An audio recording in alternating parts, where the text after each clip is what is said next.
అంటే లైటు వెలిగి ఆరలేదు కదా, అందుకని అంటున్నాను. వస్తుందా? మత్తయి సువార్త 25వ అధ్యాయం. మత్తయి సువార్త 25వ అధ్యాయం.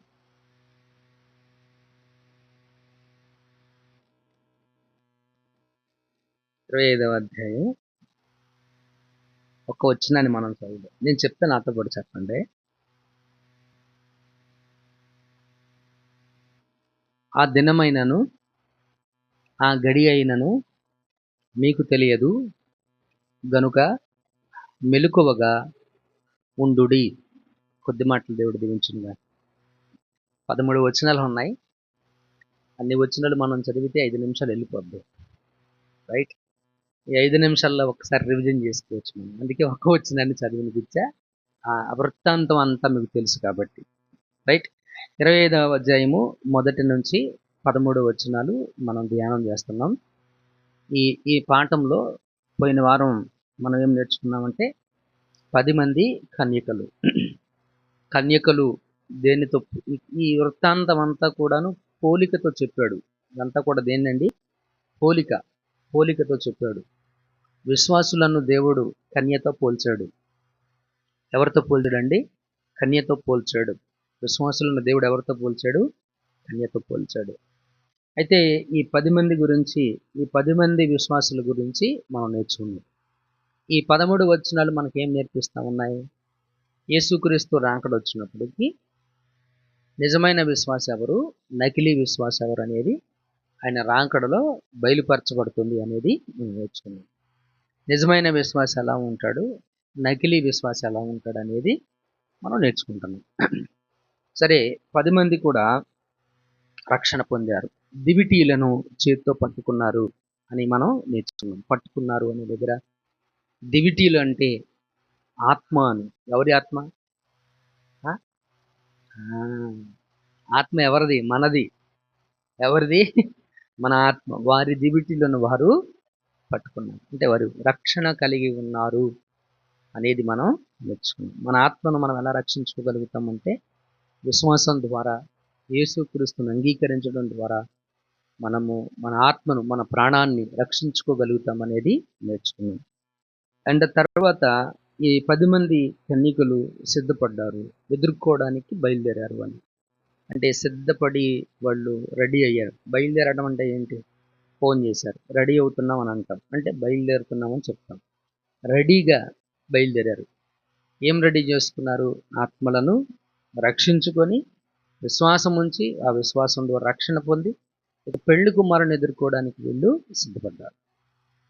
పెళ్లి కుమారుని ఎదుర్కోవడానికి వీళ్ళు సిద్ధపడ్డారు. కాబట్టి యేసుక్రీస్తు త్వరగా రాబోతున్నాడు. ఆయన రాకడ ఆలస్యం కాదు. మనం ఎలాగుండాలి అని అంటే సిద్ధపడి ఉండాలి, రక్షణ పొంది సిద్ధపడి ఉండాలి అనేది మనం నేర్చుకున్నాం. తర్వాత మనం వీరిలో 5 బుద్ధి లేని వారు, 5 బుద్ధి కలిగిన వారు.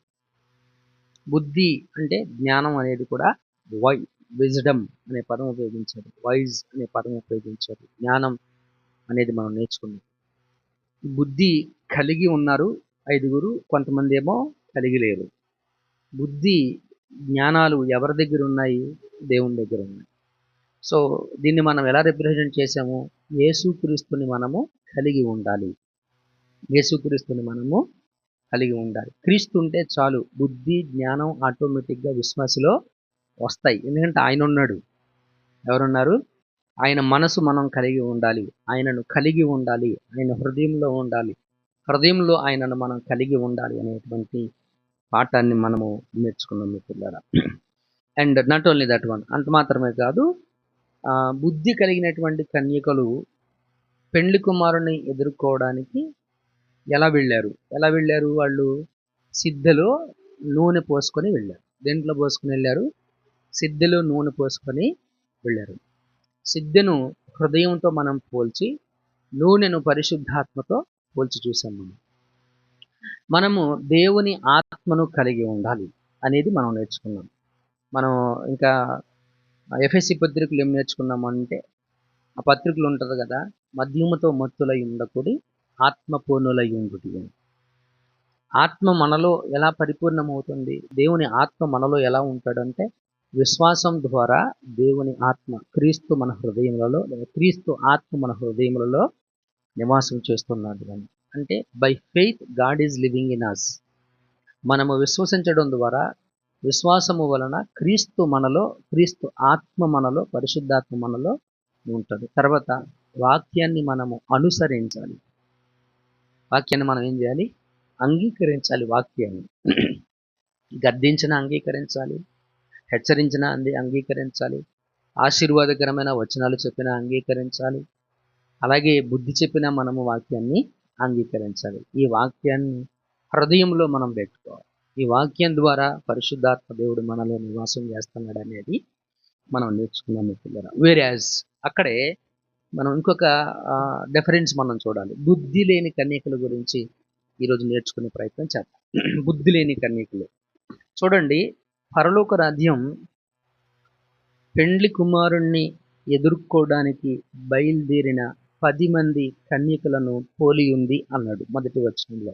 అంతే కదా? ఎవరిని పోలుందంట పరలోక రాజ్యం? పెండ్లి కుమారుణ్ణి ఎదుర్కోవడానికి బయలుదేరిన 10 మంది కన్యకలు. పుట్టి కన్యకలు కాదు వీళ్ళు.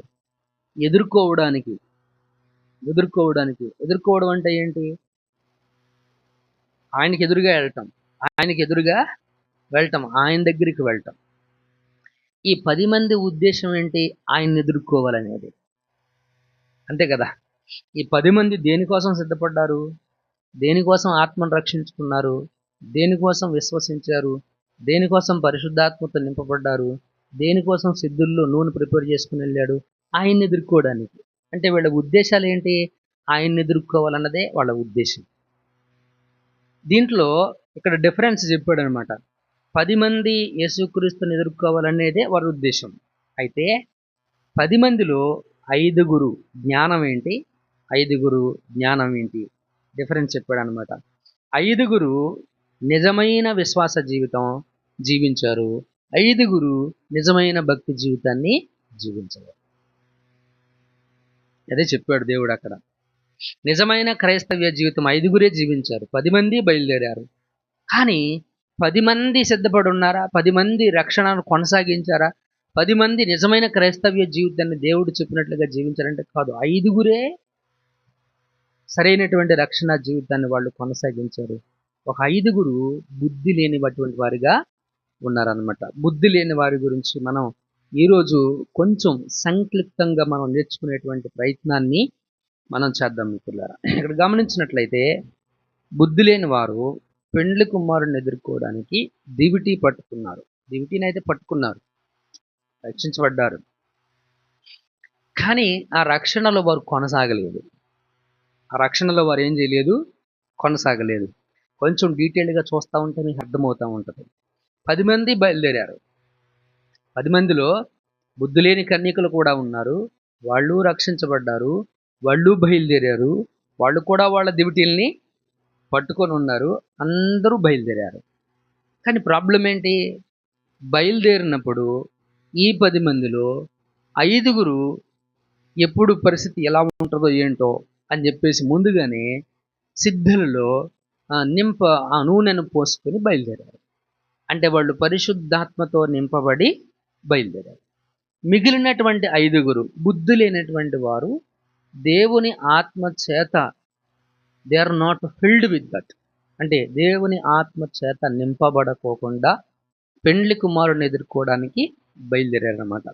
కొంచెం డీటెయిల్డ్గా మనం ధ్యానం చేసేటువంటి ప్రయత్నాన్ని మనం చేద్దాం. మనం 2 తిమోతి 3:5 చదవండి, మీకు అర్థమవుద్ది. తిమోతి 2:3 2 తిమోతి 3:5 విన్నారు ఈ మాట? పైకి భక్తి గల వారి వలె ఉండియు దాని శక్తిని ఆశ్రయించని వారి వలె ఉంది. పైకి ఇది ఈ బుద్ధి లేని కన్యకల యొక్క లక్షణం ఏంటంటే పైకి భక్తి, కానీ ఆ శక్తిని మాత్రము ఆశ్రయించడం లేదు. మనలో చాలామంది లక్షణాన్ని కలిగి ఉన్నాం. మనలో చాలామంది ఈ బుద్ధిహీనతను కలిగి ఉన్నాం. వీ బిలీవ్ గాడ్, దేవుడు అంటే మనకి ఇష్టమే, మనం దేవుని నమ్ముతాం, బట్ దేవుణ్ణి ఆశ్రయించాం, దేవుణ్ణి ఆశ్రయించాం. మనకి దేవుడు అంటే ఇష్టమే, దేవుడి మీద నమ్మకం ఉంది, రక్షించబడ్డాం, కానీ దేవుని పట్ల భక్తి శ్రద్ధలు ఉండవు.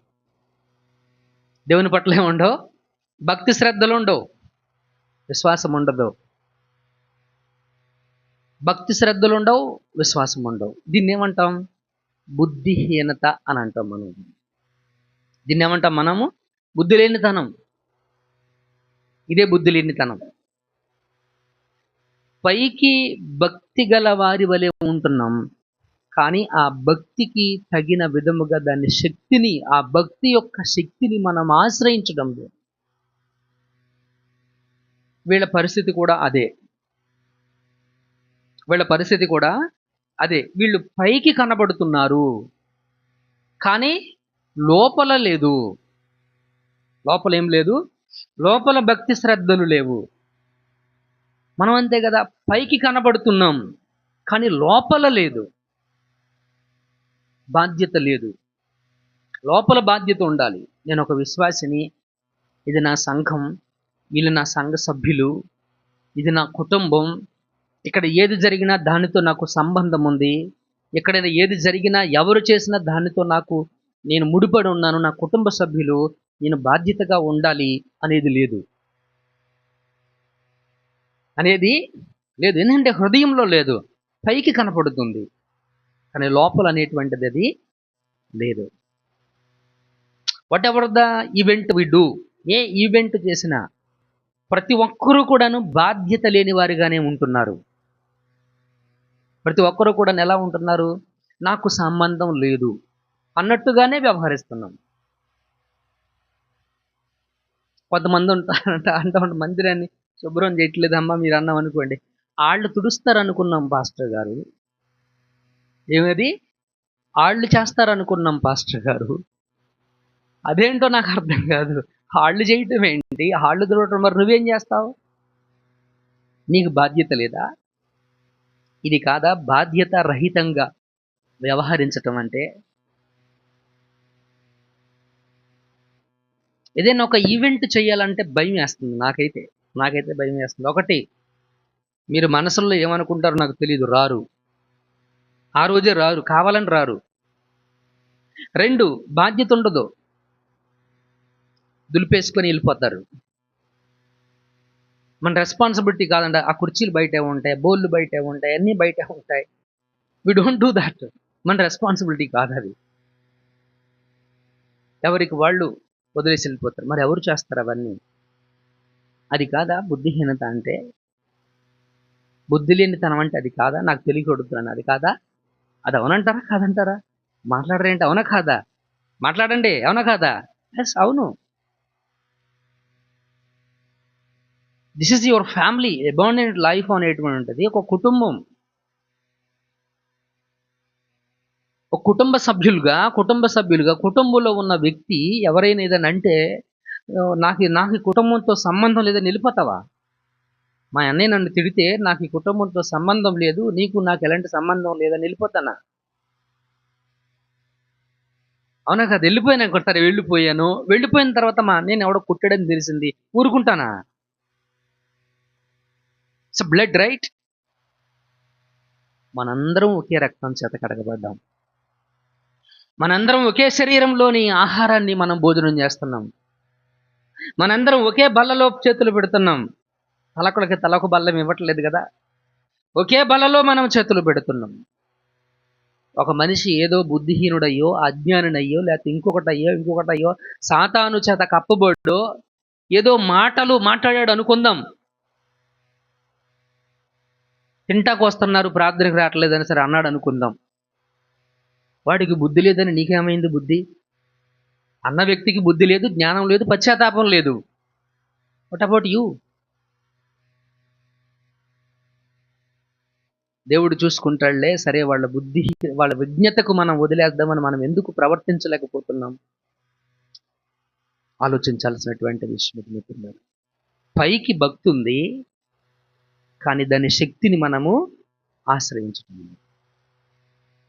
మనం ఏ ఈవెంట్ చేసినా భోజనం గురించి అయితే కాదు కదా, అవునా కదా? భోజనం గురించి అయితే కాదు కదా, ఎవరిని పిలిచిన భోజనం గురించి అయితే కాదు కదా, వాక్యాన్ని వినిపించాలని కదా. మన ఇంటెన్షన్ ఏంటి, మన ఉద్దేశం ఏంటి, మన ప్రార్థన ఏంటి? మనం మోకరించి ప్రార్థన చేసిన ప్రతిసారి భోజనాలు మంచిగా ఉండాలి ప్రభు అని ఎప్పుడైనా మనం ప్రార్థన చేశామా?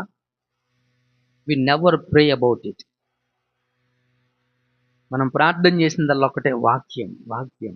హల్లెలూయా, దేవునికి మహిమ కలుగునుగా. కాబట్టి ప్రియమైనటువంటి దేవుని సంగమా, పైకి కాదు భక్తి, అది లోపల ఉండాలి. దాని శక్తిని ఆశ్రయించేటువంటి వారిగా ఉండాలి. ప్రకటన గ్రంథం ఏంటి ఒకసారి, ప్రకటన గ్రంథం 3వ అధ్యాయంలోకి వెళదాం ఒకసారి. ప్రకటన గ్రంథం 3వ అధ్యాయము 2వ అధ్యాయము 3వ అధ్యాయం 1వ వచనం. రైట్, 3వ అధ్యాయం 1వ వచనం. ఎవరికంట? సార్దీసులో ఉన్న సంఘపు దూతలకు ఇలాగు రాయి. ఎవరికంట? సార్దీసులో ఒక సంఘం ఉంది. ఇలా అనుకుందాం మనం, ప్రగతిపురంలో ఉన్న సంఘానికి ఈ మాటలు రాయండి. రైట్, 7 నక్షత్రములను దేవుని 7 ఆత్మలను గలవాడు చెప్పు సంగతులేవనగా, నీ క్రియలను ఐ నో యువర్ యాక్టివిటీస్. నువ్వు చేసే పనులు నాకు తెలుసు. అవి ఏంటంటే, జీవించుచున్నావన్న పేరు మాత్రం ఉన్నది, కానీ అది ఏమిటది? జీవించుచున్నావన్న పేరు మాత్రం ఉంది, కానీ బ్రతికున్నావన్న పేరుంది, కానీ శవంలాగా ఉన్నావు నువ్వు. బ్రతికున్నావన్న పేరుంది, కానీ ఎలా ఉన్నావంట? We are dead in faith. విశ్వాసంలో మృతము కలిగి ఉన్నాం, చనిపోయినటువంటి వారిగా ఉన్నాం. విశ్వాసం పనిచేయట్లా, భక్తి పనిచేయట్లా. మరి ఏది పని చేస్తుంది మనలో? బుద్ధిహీనత పనిచేస్తుంది. బుద్ధిహీనత ఎలా ఉంటుంది? నిర్లక్ష్యం, లాట్ ఆఫ్ నెగ్లిజెన్సీ. నిర్లక్ష్యం ఉంటుంది, బాధ్యత ఉండదు, రెస్పాన్సిబిలిటీ ఉండదు, బాధ్యత తీసుకోము. నాకెందుకులే, నాకు సంబంధం లేదు, నేను చేయమని అడిగానా? నేనేమైనా అడిగానా? ఎవరు చేయమంటే చేశావు? ఆమేన్. ఇలా అడుగుతారనమాట. ఎవరు చేయమంటే చేశావు? ఎవరు చేయమని చెప్పాలి? నువ్వు చేయమని అడగడాన్ని బట్టి కాదు, దేవుడు చెయ్యమన్న దాన్ని బట్టి చేస్తాం. ఆమేన్, హల్లెలూయా. సో టు యునైట్ యు, సంఘాన్ని బలపరచటానికి, సంఘానికి ఆ ప్రేమ ఆప్యాయతలు తెలియడానికి, ప్రేమలో వర్ధిల్లడానికి, ప్రేమను పంచుకోవడం కోసము ఈవెంట్స్ అనేటువంటివి చెయ్యాలి. ఈవెంట్స్ అనేటువంటివి చెయ్యాలి. ఇది కూడా ఈవెంటే కదా. ఇప్పుడు అది కూడా ఒక సంఘటన, కార్యక్రమమే కదా. వీళ్ళు ఎందుకు సిద్ధపడ్డారు? దేనికోసం సిద్ధపడ్డారు వీళ్ళు? ఈ 10 మంది కన్యకలు దేనికోసం వీళ్ళు రెడీ అయింది? పెళ్లి కుమారుడు, అది పెళ్లి గురించే కదా. అది కూడా ఒక కార్యక్రమమే కదా. ఆలోచించండి మిత్రులారా, ఆలోచించండి. జీవించుచున్నామన్న పేరుంది, కానీ ఎలా ఉన్నాం? We are dead.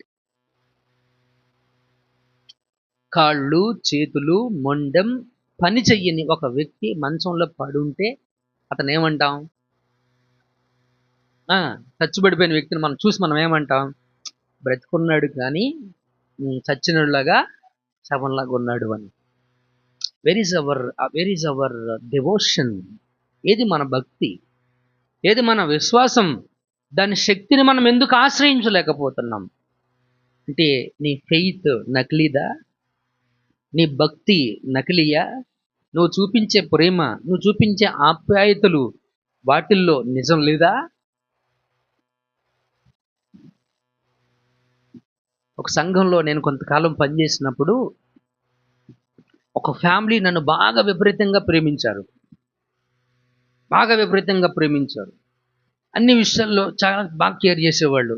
Okay, very happy for that. కానీ ఒక సమస్య వచ్చినప్పుడు ఆ ఫ్యామిలీ నువ్వెవడవురా అని అన్నారు. అంటే అంతకుముందు చూపించిన ప్రేమ ఏమనుకోవాలి దాన్ని? అంతే కదా. మరి అంతకుముందు చూపించిన ఆప్యాయతలను ఏమనుకోవాలి? కపటమని అనుకోవాలి కదా. ఇప్పుడు మనం చేసే ప్రార్థనలు, ఈ ఈ పైకి మనం చూపించేవి, ఈ భక్తి, ఈ విశ్వాసాలు, ఇవి ఏమనుకోవాలి? కపటం అని అనుకోవాలి కదా, నిజం లేదనే అనుకోవాలి కదా. It should be filled with our heart.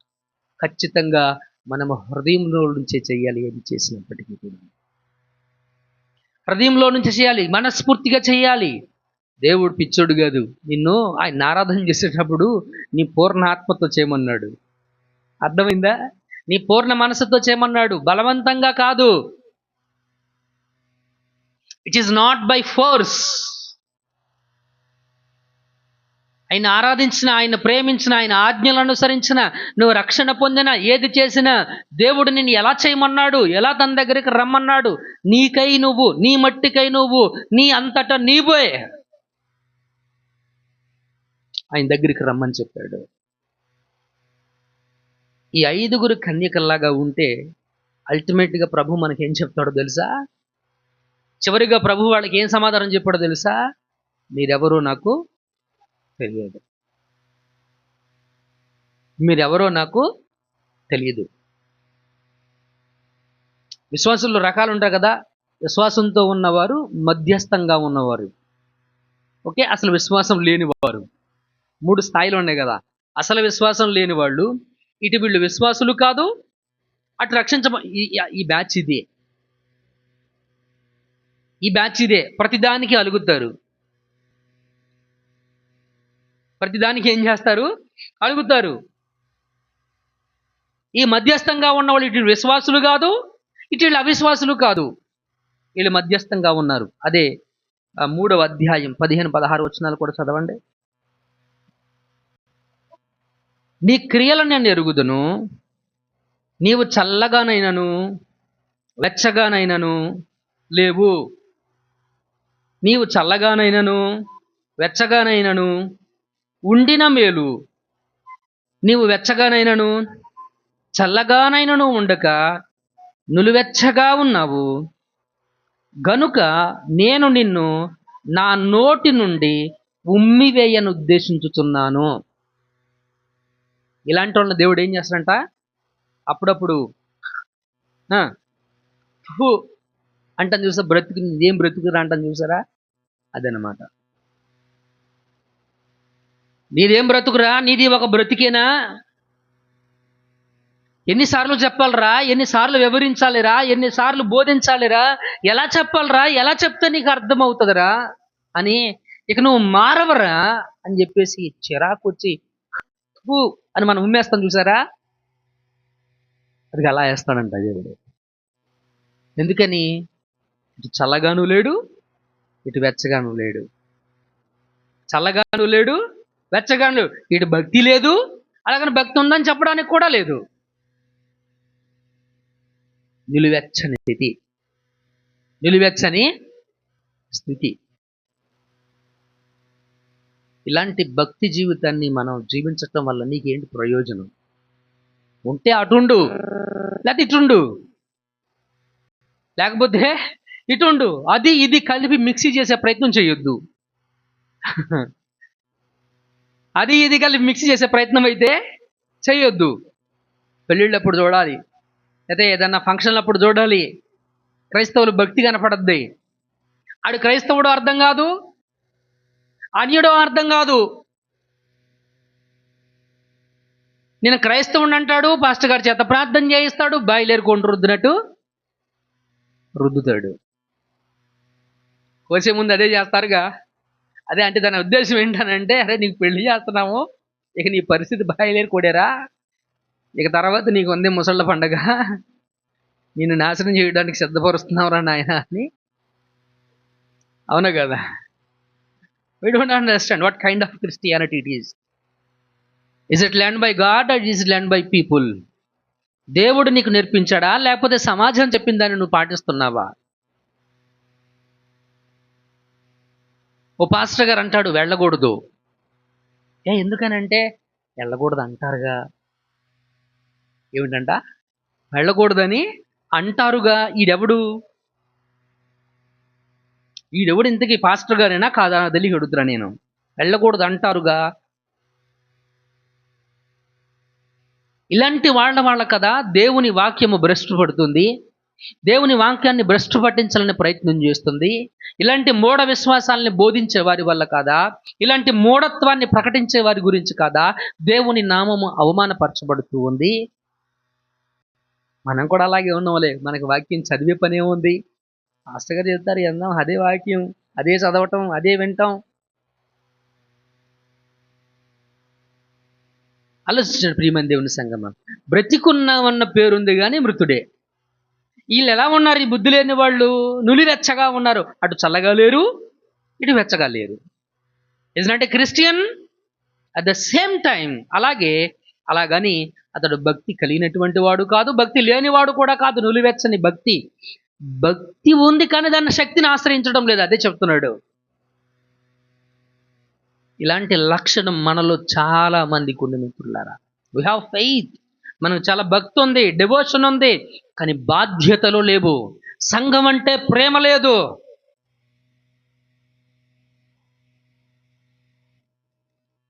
సంఘం అంటే ఇష్టం లేదు. వాళ్ళకి ఏదైనా చేయాల్సి వచ్చినప్పుడు మాత్రానికి 10 అడుగులు వెనక్కి వెళ్తున్నాం. వాళ్ళు మనకి సంఘం ఏదైనా మనకు చేయకపోతే చేయలేదని చాటింపు వేసేస్తున్నాం. మా సంఘస్తులెట్ట, మా ఊళ్ళెట్ట, వాళ్ళెట్ట, వీళ్ళెట్ట. నువ్వెట్లా? ఇంతకి నీదేంది? ఇంతకు నువ్వేంది? నీ సంఘంలో నువ్వు సరిగ్గా ఉన్నావా? Let us talk about others. నువ్వు సరిగ్గా ఉండు, నువ్వు సరైన భక్తి కలిగి ఉండు, నువ్వు సరైన జ్ఞానం కలిగి ఉండు, నువ్వు సరైన విశ్వాసంలో ఎదుగు, దెన్ టాక్ అబౌట్ అదర్స్. అప్పుడు నువ్వు ఇతరుల గురించి మాట్లాడు. నీ సంఘంలో ఉన్న చెడ్డవారి గురించి తర్వాత మాట్లాడదాం. Firstly you talk about your self. నువ్వు రెస్పాన్సిబిలిటీగా ఉన్నావా?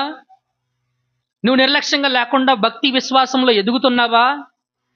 దేవుని మీద చూపించాల్సినటువంటి ప్రేమ ఆప్యాయతలు నీవు యథార్థంగా చూపిస్తున్నావా? సంఘం పట్ల నువ్వు చూపించాల్సిన ప్రేమ ఆప్యాయతలు నువ్వు యథార్థంగా చూపిస్తున్నావా? నువ్వు క్రీస్తు వలె జీవిస్తున్నావా? అటు వెచ్చగానైనా ఉండట్లేదు, ఇటు చల్లగానైనా ఉండట్లేదు, ఇటు నులివెచ్చగా ఉంటున్నావు. What is your devotional life?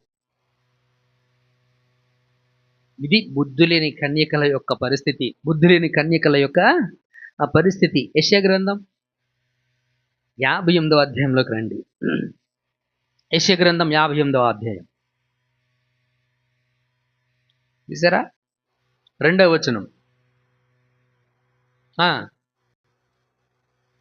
తమ దేవుని న్యాయ విధిని విడువక. ఈ మాట అర్థమైందా? నీతిని అనుసరించిన వారు అయినట్టు అంటే దాని అర్థం ఏంటి? చెప్పాలి మీరు. అయినట్టు అంటే మీకు తెలీదా? తెలుసు కదా, దాని అర్థం తెలుసు కదా. అయినట్టు అంటే వీళ్ళు నడవట్లా, కానీ నడుస్తున్నారు, అట్లా నటిస్తున్నారు. ఏం చేస్తున్నారు వీళ్ళు? దేవుని మరొకసారి చదువు మాటని. తమ దేవుని న్యాయ విధిని విడివక నీతిని అనుసరించు వారైనట్టు అనుదినము వారు నా యొద్ద విచారణ చేయుదురు. అయ్య బాబాయ్, what a pretending, what a pretending, what a pretending. ఎంత నటన, ఎంత నటన. How they pray. వాళ్ళు ఎలా చర్చికి వస్తారు? వాళ్ళు ఎలా చర్చిలో ప్రార్థన చేస్తారంట? వీళ్ళు దేవుని న్యాయ విధులను, నీతిని తూచా తప్పకుండా వీళ్ళే అనుసరిస్తున్నట్టుగా. కానీ వాట్ ఈస్ ఎగ్జాక్ట్లీ ఏంటి? వాస్తవికత ఏంటి? చర్చిలోకి వచ్చినప్పుడు మాత్రమే అలాగ ఉంటారు. గుమ్మం దాటి బయట పెట్టిన తర్వాత వీళ్ళ గురించి మంచిగా చెప్పేవాడు ఒక్కడు కనపడ్డు. వీళ్ళ గురించి మంచిగా చెప్పేవాడు ఒక్కడు కనపడ్డు.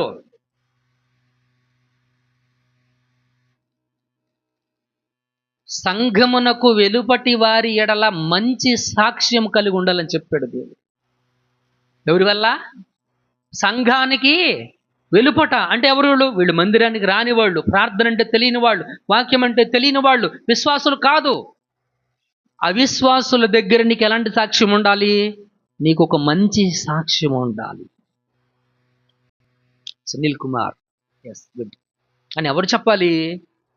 సంఘానికి బయట ఉన్నవారు. అవిశ్వాసుల చేత అటువంటి మాట నీ గురించి వారి నోటి నుంచి రావాలి. Is it coming? వస్తుందా మనకి? We have to observe. మనకు తెలియదా? ఎస్. గమనించండి మిత్రులారా, వీళ్ళు ఎలా ప్రార్థన చేస్తారంట? వీళ్ళు తమ దేవుని న్యాయ విధిని, నీతిని అనుసరించు వారైనట్టు అనుదినము వారు నా యొద్ద విచారణ చెయ్యుదురు, నా మార్గంలో తెలుసుకొన ఇచ్చ కనపరుచుదురు. అబ్బా దేవా, నువ్వు నాకంటే చాలా ఇష్టం ప్రభా, నన్ను ఏం చేయమంటావో చెప్పు ప్రభా.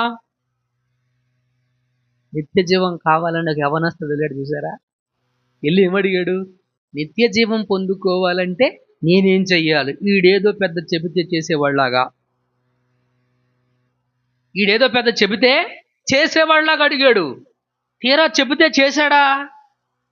ఏం చేశాడు? ముఖము చిన్న బుచ్చుకొని, ఈ మాత్రం దానికి నువ్వు అడగటం దేనికి? అలాంటి వాళ్ళు అన్నమాట బుద్ధిహీనులు. ఈ బుద్ధి లేని కన్యకలు ఎలాంటి వాళ్ళే?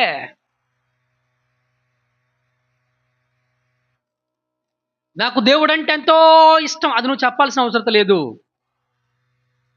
చెప్పాను కదా ఉదయకాల సమయంలో ఆరాధన వాక్యంలో, నీ మాట్లాడే విధానం చెప్పిద్ది నువ్వు దేవుని మీద ఇష్టం ఉందా లేదా అనేది. నువ్వు చేసే పనులు చెప్తాయి, నువ్వు చెప్పాల్సిన అవసరం లేదు. నీ తీరు, నీ విధానం, నీ క్రియలు, నీ చూపు, నీ మాటలు, ఎవ్రీథింగ్ విల్ బి రివీల్డ్. ప్రతిదీ, నీ శరీరంలో ఉన్న ప్రతి అవయవం కూడా నీ గురించి సాక్ష్యం చెప్తూ ఉంటుంది. మనం ఎలా ఉంటున్నాం? పరిశీలన చేయ. బుద్ధిహీనుల్లాగా ఉన్నామా? చదవండి ఒకసారి. తమకు న్యాయమైన తీర్పులు తీర్చవలని వారు అడుగుదురు. ఏమంట? దేవుడు ఏం చేయాలంట మళ్ళీ? అయ్యబాబే, న్యాయమైనటువంటి తీర్పులు దేవుడు. మరి వీళ్ళు మేము ఎలాగైనా ఉంటాం, మేము అన్యాయం చేయొచ్చు, మేము తప్పు చేయొచ్చు, మేము మనుషులమండి. మనుషులు కాబట్టి దేవుడు చెప్తున్నాడండి, మనిషి కాబట్టి చెప్తున్నాడు. గొడ్డికి చెప్పడే దేవుడు. ఆమేన్. ఈ వాక్యాన్ని దేవుడు గొడ్లకు గదిగా ఇచ్చింది. అమ్మ గీతలో ఈ వాక్యాన్ని చదివి మీరు జాగ్రత్తగా ఉండని చెప్పాడా? God told to us. దేవుడు మనకు చెప్పాడు ఈ మాటలు. దేవుడు నీకు న్యాయం చెయ్యాలి అని అంటే, దేవుడు నీ ప్రార్థన వినాలి అని అంటే, పైగా వీళ్ళు దేవుని క్వశ్చన్ చేస్తున్నారు. చదువుతారు అక్కడ, దేవుడు తమకు ప్రత్యక్షం కావాలని నిశ్చయించుదురు. అయ్య బాబాయ్, ఏంటది? కనపడు ప్రభువా, నాకు కనపడు నాయన, నాతో మాట్లాడు నాయన, నాతో దైవ సేవకుడు నిలబడి మాట్లాడే దేవుడి మాటలు దెయ్యం మాటలా? అంటే దైవ సేవకుడు మాట్లాడితే దేవుడు మాట్లాడినట్టు కాదా? అంటే నా ఉద్దేశము, ఇక్కడ ప్రసంగం చేసేటప్పుడు ఈ మాటలన్నీ నాయా? దేవుడి మాటలే కదా. మరి దేవుడు నీతో మాట్లాడతలేదా? మరి ఇంకెలా మాట్లాడమంటావు నువ్వు దేవుణ్ణి? ప్రత్యేకంగా ఆకాశాన్ని 2 భాగాలు చూసి, ఆ మేఘాలన్నీ మళ్ళీ నీ కోసం కిందకు వచ్చి, అందుట్లో మళ్ళీ అరిచెయ్య రావాలి, ఇంకేమీ రాకూడదు, ఇంకేమీ రాకూడదు. అరిచెయ్య వస్తుంది. మరి అదే అర్థం కాదు, దేవుడు అంటే అరిచెయ్యనేమో.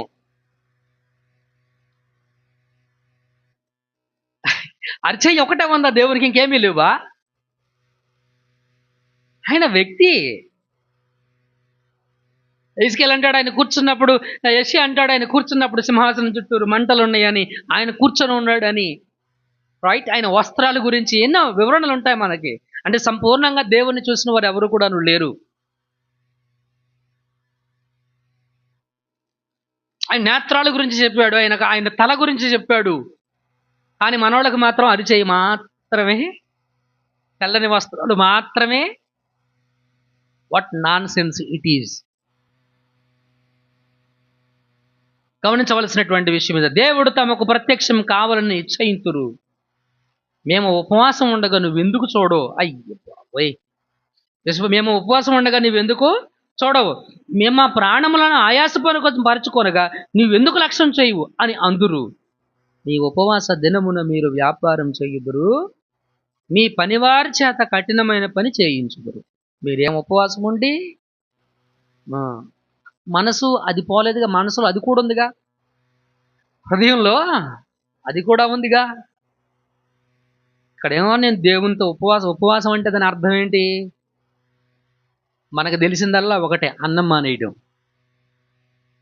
అన్నం ఒకటి మానేసి మనం జ్యూస్ తాగొచ్చు, అరటిపళ్ళు తినొచ్చు, యాపిల్ పండు తినొచ్చు, పులిహార తినవచ్చు, టిఫిన్ చేయొచ్చు, పాలు తాగవచ్చు, 4 పూట్ల 5 పూట్ల వీ కెన్ ఈట్ ఎవ్రీథింగ్. అన్నం మానేయటం ఉపవాసం కాదు. ఉపవాసం అనే దాని అర్థం ఏంటంటే ఉపవాసము. వాసము అంటే నివాసము, ఉప అంటే దగ్గరగా, దేవునికి దగ్గరగా ఉండడం. ఎవరికి దగ్గరగా? Near to the God, close to the God. దేవునికి సమీపంగా ఉండడం, దేవునికి దగ్గరగా ఉండడం. నువ్వు దేవునికి దగ్గరగా ఉండడం, దేవునికి దగ్గరగా ఉండడం, దేవునికి సమీపంగా ఉండడం. ఆ సమీపంగా ఉన్న సందర్భంలో ఆకలి మర్చిపోవడం, నీరు మర్చిపోవడం, సమస్తాన్ని మర్చిపోయి దేవునితో మమేకం అవ్వడం. That is the fasting. ఒక పూట అన్నం మానేసి వీళ్ళు అంటారు, మేము ఉపవాసం ఉండి మా ప్రాణాలను ఆయాసపరుచుకుంటే నువ్వు మా వైపు ఎందుకు చూడట్లేదు? మేము అలా చేస్తున్నాం, మేము ఇలా చేస్తున్నాం, నువ్వు మా ఎందుకు చూడట్లేదు? మమ్మల్ని ఎందుకు కరుణించటం లేదు? మాకు న్యాయమైనటువంటి తీర్పు ఎందుకు చేయట్లేదు? ఇది బుద్ధిహీనుల లక్షణం. ఇది బుద్ధిహీనుల లక్షణం. ఈ నులివెచ్చని జీవితం, they are not Christian, but they act like Christian. వాళ్ళు నిజంగా క్రైస్తవ్య జీవితాన్ని జీవించడం లేదు, కానీ వాళ్ళు క్రీస్తు క్రైస్తవ్యాన్ని నటిస్తున్నారు అనమాట. దీన్ని ఏమంటారు? నటించడం, వేషధారణ. సామెతల గ్రంథం 24వ అధ్యాయం దీండి ఒకసారి. సామెతల గ్రంథం 24వ అధ్యాయం 30వ వచనం, 34వ వచనం. 30. సోమరివాణి ఎవరి చేనంట? సోమరివాణి చేను నేను దాటి రాగా, తెలివి లేని వాని ద్రాక్ష తోట నేను దాటి రాగా, ఇదిగో దాని ఎందంతటా ఏమున్నాయంట?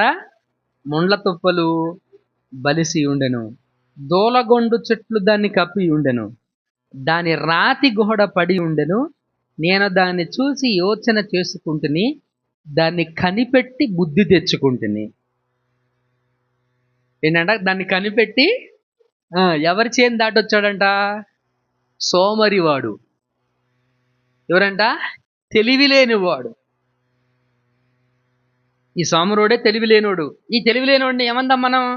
బుద్ధి లేనివాడే అన్నాం కదా. ఈ బుద్ధి లేని వాడికి ఉండే 2 లక్షణాలు అవి. తెలివి ఉండదు వాడికి, సోమరితనం ఉంటుంది. సోమరితనంలో ఉన్న లక్షణం ఏంటి? చూద్దాంలే, ఏమవుద్దులే, వెళ్దాంలే, కంగారు ఎందుకులే, ఇలాంటి వాడు అనమాట బుద్ధి లేనివాడు. ఈ బుద్ధి లేనివాడు చేను దాటొచ్చినప్పుడంట, ఆ చేను చూసినప్పుడు ఎలాగుందనంట, దాని చుట్టూ దాంట్లో ఆ తోటలో ఎలా ఉందంట? బలురెక్కసి చెట్టులు, ఇంకేంటయి? ముండ్ల తుప్పలు ఏమై ఉన్నాయంట? బలిసి ఉన్నాయంట. ఏమున్నాయి? బలిసి. దూలగుండు చెట్లు ఏమై ఉన్నవి? బలిసి ఉన్నాయి. మీరు వ్యవసాయం చేస్తారు కాబట్టి మీకు తెలుసు ఆ వ్యవసాయం చేసే వాళ్ళ పరిస్థితులు, ఆ తోట ఉన్నటువంటి వాళ్ళు ఎలా ఉంటారు ఏంటనేటువంటిది మీకు తెలుసు. నేను చేయట్లేదు కాబట్టి నాకు పెద్దగా తెలియదు, ఐడియా లేదు, రైట్? కాబట్టి చేసే మీకు అది తెలుసుది. మీకు దాని రాతి గోడ ఎలా ఉందంట? పడిపోయి ఉందంట. అంటే చేను శుభ్రంగా ఉందా లేదా? దాన్ని చూసి నేను బుద్ధి తెచ్చుకున్నాను అన్నాడు. దాన్ని చూసి నేను బుద్ధి తెచ్చుకున్నాను అన్నాడు. వీడేమనుకుంటున్నాడంట? ఇంకా కొంచెం నిద్రించుదాము, కునికిపాటు పరుండుటకే ఇంకా కొంచెం చేతులు ముడుచుకొనుటకు వీటి వలన నీకు దరిద్రత పరిగెత్తుకుని వస్తుంది. ఈ బుద్ధి లేని తనం వల్ల ఏం పరిగెత్తుకొస్తుంది? దరిద్రం. వి వర్క్ హార్డ్, చాలా కష్టపడతాం, పని చేస్తాం, నిద్ర మానేస్తాం, ఆహారం మానేస్తాం, పనికి వెళ్తాం, అన్నీ చేస్తాం. అంత సంపాదించిన మనశ్శాంతి ఉండదు, నెమ్మది ఉండదు, సమాధానం ఉండదు. కష్టం ఎప్పుడు? నీ ఇంటిని దాటి బయటికి పెట్టలేదు. 24 గంటలు అది నీతోనే, 365 రోజులు అది నీతోనే ఉంటుంది. అది నీతోనే ఉంటుంది. అన్నిటికీ ఇంపార్టెన్స్ ఉంది, దేవునికి మాత్రం లేదు. ప్రార్థనకి మాత్రం లేదు. నేను పని చేసుకోవద్దని ఎప్పుడు చెప్పలా. I'm very happy for that. You all are doing work. దేవుడు చెప్పాడు, పని చేసుకోమని చెప్పాడు. నీ చేతుల కష్టార్జితాన్ని నేను ఆశీర్వదిస్తానని దేవుడు చెప్పాడు. హల్లెలూయా. దేవునికి మహిమ కలుగును గాక. యెహోవా ఆశీర్వాదం ఐశ్వర్యాన్ని ఇస్తుంది. నరుల కష్టం వల్ల మనకు ఆశీర్వాదం రాదు. దేవుడు ఆశీర్వదిస్తే మనకు వస్తుంది. మన కష్టం వల్ల మనకు సంపాదించగలుగుతాం. మన కష్టాలను పోగొట్టుకోవడం అనుకుంటే అది నీ పిచ్చి ఆలోచన. అదేంటది? నీ పిచ్చి ఆలోచన. నేను కష్టపడి పని చేసుకొని నేను సంపాదిస్తాను, నేను సంపాదించిన కష్టాల నుంచి నేను గట్టెక్కుతాను. కష్టపడు, పని చెయ్యి, జీవితాంతం ట్రై చెయ్యి, చూద్దాం ఏం జరిగిద్దో. నీకు ఆ ఆలోచన ఉంది కాబట్టి, రైట్? కాబట్టి ప్రియమైన దేవుని సంఘం, ఒక్కసారి ఆలోచన చేయండి. బుద్ధిహీనుడిలాగా ఆలోచన చేయొద్దు. నీ ఆరాధన ఉందా? ఇంపార్టెన్స్ దానికి, ఆరాధనకి. అది బుధవారం ఆరాధన, ఫాస్టింగ్ ప్రేయరా, whatever it may be. ఆ 3 రోజుల్లోనే, ఆ గంట సమయంలోనే నేను ఏదేదో సాధించేస్తాను, సంపాదించేస్తాను, చేసేస్తాను, నాకు ఈ పని ఇంపార్టెంట్ అని నువ్వు వెళ్ళి నన్ను చేసేదేముండదు. అది నువ్వేమీ నీ పరిస్థితిని తిరగరాయలేవు. దేవునికి ఇంపార్టెన్స్ ఇవ్వు, దేవునికి ప్రాముఖ్యతనివ్వు. చివరికి ఒక మాట చదివి ముగించుకుందాం. 2 పీటర్ 3:9. పేతురు 2 పేతురు 3వ అధ్యాయం 9వ వచనం. రైట్, అందరూ చెప్పండి ఈ మాట, అందరూ చెప్పండి. 2 పేతురు 3:9. నేను చెప్తాను అన్నాడు. కొందరు ఆలస్యమని ఎంచుకున్నట్లు ప్రభువు తన వాగ్దానమును గూర్చి ఆలస్యము చేయువాడు కాడు, కానీ ఎవడును నశింపవలనని నిశ్చయింపక అందరూ మారు మనసు పొందవలనని కోరుచు మీ ఎడల దీర్ఘశాంతము కలవాడై ఉన్నాడు. హల్లెలూయా. దేవునికి మహిమ కలుగును గాక. కాబట్టి ప్రియమైన దేవుని సంగమా, 10 మంది కన్యకల పాఠంలో 10 మంది రక్షించబడ్డారు, వారి ఆత్మలను పట్టుకున్నారు.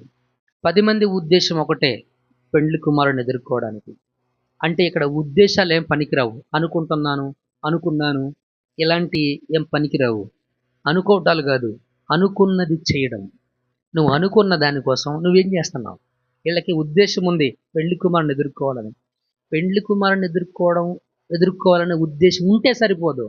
ఆ ఉద్దేశ ప్రకారము చెయ్యడానికి నువ్వేం చేస్తున్నావు? వీళ్ళ దగ్గర సిద్ధపాటేది 5 దగ్గర. ఓకే, ఉద్దేశం ఉంటే సరిపోదు, ఉద్దేశంతో పాటు క్రియ కూడా కావాలి. ఉద్దేశంతో పాటు నీ ఉద్దేశానికి నువ్వు పని కూడా చేయాలి. నేను అనుకున్నాను, అట్లా చేద్దాం అనుకున్నాను, ఇట్లా చేద్దాం అనుకున్నాను, ఇవన్నీ కూడా దేవుడు పట్టించుకోడు, దేవుడు వినడు. ఓకే, ఇవన్నీ కూడా దేవుడు పట్టించుకోడు, దేవుడు వినడు. నువ్వు అనుకోవటం కాదు, నువ్వు అనుకున్న దానికోసం నువ్వేం చేస్తున్నావు? నేను ఐపీఎస్ అవ్వాలి, కరెక్టే, అవ్వు, తప్పే ఉంది దాంట్లో. మరి ఐపీఎస్ అవ్వడానికి నువ్వేం చేసావు? ఏమేన్? నేను నీ అప్పులు తీర్చుకోవాలి, నీ అప్పులు తీర్చుకోవడం కోసం నువ్వేం చేస్తున్నావు? రైట్. మంచి ఇల్లు కట్టుకోవాలనుకున్నావు, రైట్, అనుకో, మంచిదే. అయితే మంచి ఇల్లు కట్టుకోవడం కోసం నువ్వేం చేస్తున్నావు? ఏమే రైట్? మీకు అర్థమవుతుందా? అలాగే పెండ్లి కుమారుని ఎదుర్కోవాలి, నిత్య జీవానికి వెళ్ళాలి. మరి నిత్య జీవం పోవడానికి నువ్వేం చేస్తున్నావు? పరలోక రాజ్యం కావాలి. పరలోక రాజ్యం ఎలా వస్తుంది? ఏం చేస్తే వస్తుంది? నీ ఆత్మను రక్షించుకో. ఎలా రక్షించబడుతుంది నీ ఆత్మ? విశ్వాసం. దేవుడు నిన్ను అది పట్టుకొని ఏదో పట్టుకొని రమ్మంటలేదే, విశ్వాసం ఉంచమంటున్నాడు ఆయన. విశ్వాసం ద్వారా నీ ఆత్మను రక్షించుకోగలుగుతావు. నీ ఆత్మను రక్షించుకొని పెండ్లి కుమారుడి కోసం ఎదురు చూడు, నిరీక్షణ కలిగుండు. ఆయన ఎదుర్కోవడానికి నువ్వు సిద్ధపడిరా. నీ సిద్ధపాటులో ఎలాంటి లోపము లేకోకుండా నీవు పరిశుద్ధాత్మ చేత నింపబడి ఉండు. దేవుని ఆత్మ చేత నీవు నింపబడి ఉండు. బుద్ధి లేని కన్యకల వలె కాదు. బుద్ధి లేని కన్యకల వలె నీ రక్షణ జీవితాన్ని బద్ధకంగా కొనసాగించొద్దు, నులివెచ్చగా కొనసాగించొద్దు నీ రక్షణ జీవితాన్ని. Please be active in Christ. క్రీస్తులో నువ్వు ఉనికిని కలిగి ఉండు. ఆయన యందు నీవుండు. ఆయన ఆత్మను కలిగి ఉండు. ఆయన ఆత్మ నీలో ఎలా ఉంటుంది? నువ్వు విశ్వసించడం ద్వారా. ఆయన ఆత్మ నీలో ఎలా ఉంటుంది? ఈ వాక్యాన్ని అనుసరించడం ద్వారా, వాక్యాన్ని చదవడం ద్వారా. God will filled your heart with the holy spirit. దేవుడు తన ఆత్మను నీలో నింపుతాడు ఈ వాక్యాన్ని చదవడం ద్వారా. నువ్వేం చేస్తున్నావు? వాళ్ళకి ఉద్దేశం ఉంది. ఉద్దేశాలు చాలా. ఉద్దేశ ప్రకారము చెయ్యడం కావాలి. ఇల్లు కట్టుకోవాలి అని అనుకుంటే ఇల్లు అయిపోదు. అవునా కదా? మందిరం కట్టుకోవాలి అని అనుకుంటే మందిరం అయిపోద్దా? అనుకున్నాం, అయిపోయిందా మందిరం? 4 సంవత్సరాల నుంచి అనుకున్నాం, అయిందా? అనుకుంటే అవ్వదు. రైట్. పెండ్లి కుమారుణ్ణి ఎదుర్కోవాలి, మంచిదే, ఎదుర్కో. నువ్వు రక్షించబడ్డావుగా, అయితే ఎదుర్కోవడానికి నీ రక్షణ కొనసాగించు. ఎట్లా? నులివెచ్చగా కాదు, భక్తిని ఆశ్రయించు, ఆయన ఆశ్రయించు, విశ్వాసం కలిగి ఉండు. ఆ విశ్వాసంలో నిలకడగా ఉండు. విశ్వాసంలో నిలకడగా ఉండు. జీవించుచున్నామన్న పేరు ఉంది కానీ మృతుడవే. ఆ పేరు వద్దు నీకు. ఆ పేరు నీకు అవసరం లేదు. నేనేం ఉద్ధరించదు ఆ పేరు. ఓకే, నువ్వు జీవించున్నావన్న పేరు కాదు కావాల్సింది, జీవించు.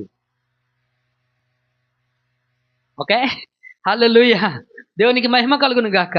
కాబట్టి నీ క్రియలు నాకు తెలుసు అని అన్నాడు కదా. నీ క్రియలు నాకు తెలుసు. వెచ్చగానైనా చల్లగానైనా ఉండు. అంటే క్రీస్తులో ఉండు, లేకపోతే అసలు క్రీస్తులోకి రామాగు.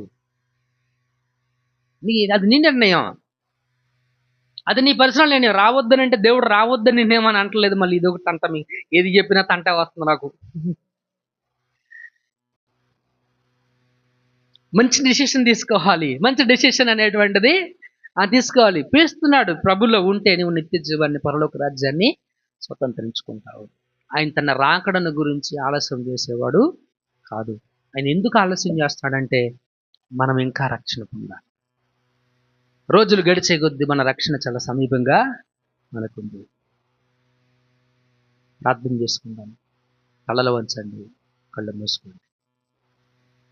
ప్రార్థన చేద్దాం. తలలు వంచండి, కళ్ళు మూసుకోండి. ఒక్కసారి ఆలోచన చేయండి. ఈ దేవుని సంగతి ఒక్కసారి ఆలోచన చేయండి. నువ్వు దేవుని మాటలు విన్నావు కదా, ఇవి నావి కాదు.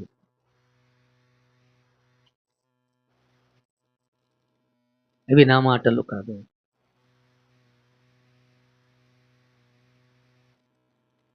ఇవి నా మాటలు కాదు. ఒక్కసారి ఆలోచన చేయండి ప్లీజ్. ఒక 2 minutes మీ హృదయాలను ఒక్కసారి పరిశీలన చేయండి. నువ్వు ఏ కన్యకవి? బుద్ధి కలిగిన కన్యకవా? బుద్ధి లేని కన్యకవా? ఒకవేళ బుద్ధి లేని కన్యకవలే నీవు ఉంటే ప్లీజ్ ఒక్కసారి నీవు ఆలోచించు. సమృద్ధి జీవన సంఘం నీ కుటుంబం. ఒకవేళ నువ్వు బుద్ధి కలిగిన కన్యకవైతే బాధ్యత కలిగి ఉండే, నిర్లక్ష్యంగా ఉండొద్దు.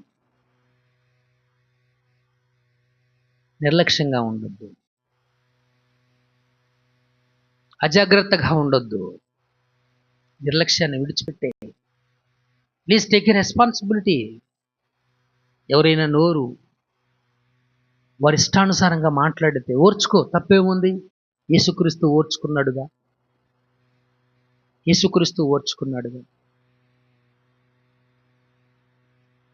అప్పుడప్పుడు మనం అంటూ ఉంటాం, నవ్విన నాపక్షిని పండుతుంది అని. నువ్వు